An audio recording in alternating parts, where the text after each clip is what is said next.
नहीं सरोजा, इतने साल बाद तुम मेरी जिंदगी में वापस आई हो, तुम्हें फिर से नहीं खो सकता मैं। कहाँ हो तुम? कहाँ हो तुम सरोजा? सरोजा, सरोजा, सरोजा। सरू के बाबा साहब, हमारे कोई ने सब कुछ बता देना चाहिए। शायद यही मारी और सरू की मदद कर सकते हैं, यही हमें कामिनी से बचा सकते हैं।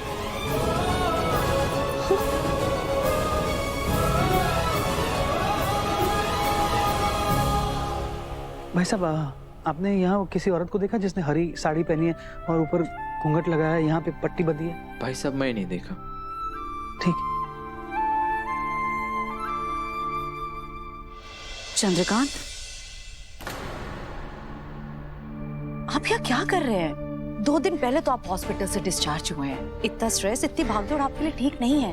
आपको आराम की जरूरत है। आप प्लीज घर चलिए, चलिए आराम से।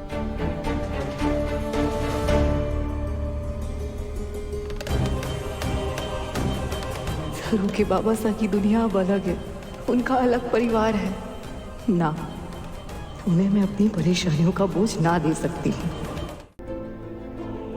जिसने भी जन्माष्टमी के दिन वो ब्लास्ट करवाया था ना, उसी इंसान ने उस लाश का भी इस्तेमाल किया है। हमें बस पता लगाना है कि किसने किया है और क्यों, ताकि हम सच तक पहुंच सके। मुश्किल तो है, लेकिन नामुमकिन ना। बड़ी से बड़ी नाउमीदी में भी उम्मीद की छोटी सी किरण ढूंढ ही लेती हो तुम सर। गजब हो तुम। हमारी मायरी ना हमेशा कहती है कि दिमाग है ना चुंबक की तरह हो गए, जो सोचो वही खींच ले वे। इसलिए हमेशा अच्छा अच्छा सोचो, फिर अच्छा अच्छा ही होता है। तुम्हें पता है क्या सरू, मेरे घर में एक स्टाफ है, लेडी है, वो खाना बनाती है हम सबके लिए, बहुत प्यारी है। उनकी बातें भी बिल्कुल तुम्हारी मायरी की बातें जैसी हैं, सेम। हाँ, कभी मिलवाऊंगा तुम्हें। अभी तो शायद अपने गांव गई हुई है किसी काम से, लेकिन जब आएंगी मैं तुमको मिलवाऊंगा। तुम्हें बिल्कुल ऐसा लगेगा जैसे तुम्हारी मायरी हो और तुमसे बातें कर रही हो।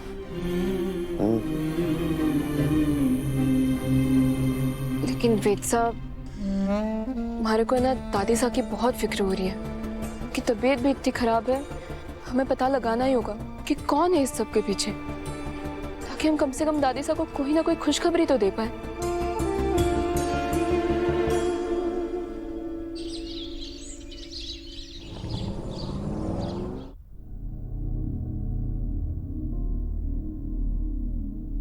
माँ, आपकी पोती जिंदा है। हाँ माँ, कुछ नहीं हुआ है उसे। जिंदा है मेरी बेटी और उसे मिलने की उम्मीद भी। देखना माँ, मैं बहुत जल्द सरोजा और अपनी बेटी को घर पे लेके आऊंगा और सब ठीक हो जाएगा माँ। बस जल्दी ठीक हो जाए।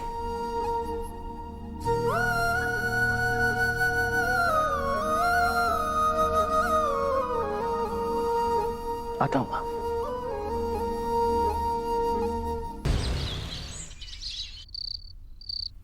क्या?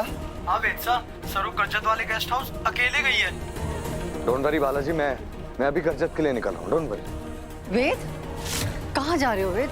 भूल गए मेहरोत्रास के साथ वो लैंड डील वाला बिजनेस डिनर है? नहीं माँ, अभी कुछ नहीं, मुझे जाना होगा। सरू को मेरी जरूरत है। अरे लेकिन ये मीटिंग बहुत इंपॉर्टेंट है वेद। वेद,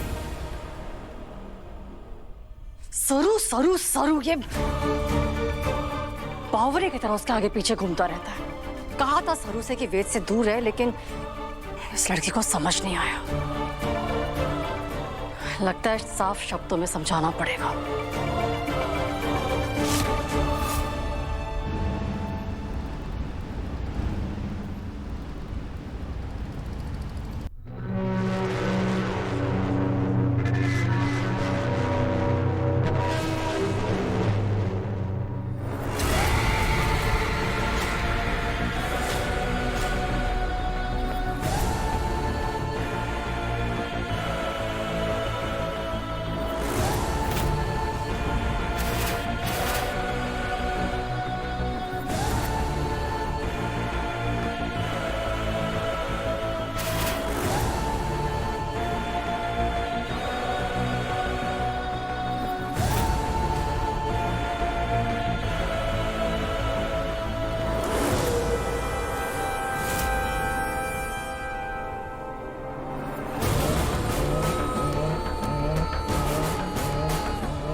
कामिनी कसम, आज सरोजा का खेल हमेशा हमेशा के लिए खत्म।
दो दिन बचे और ना सरोजा का पता है ना मेरी बेटी का।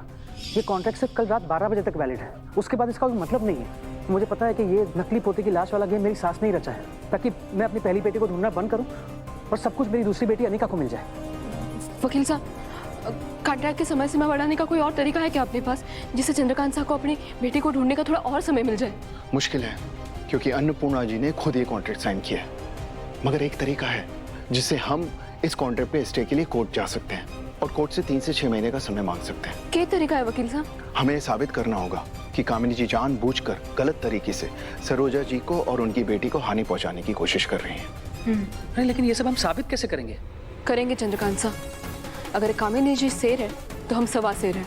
अगर सच में कामिनी जी गलत है तो मैं उन्हें ऐसे जाल में फंसाऊंगी जिससे उनका असली रंग सामने आ जाएगा, उनका पर्दाफाश हो जाएगा। लेकिन ये सब तुम कैसे करोगी सर?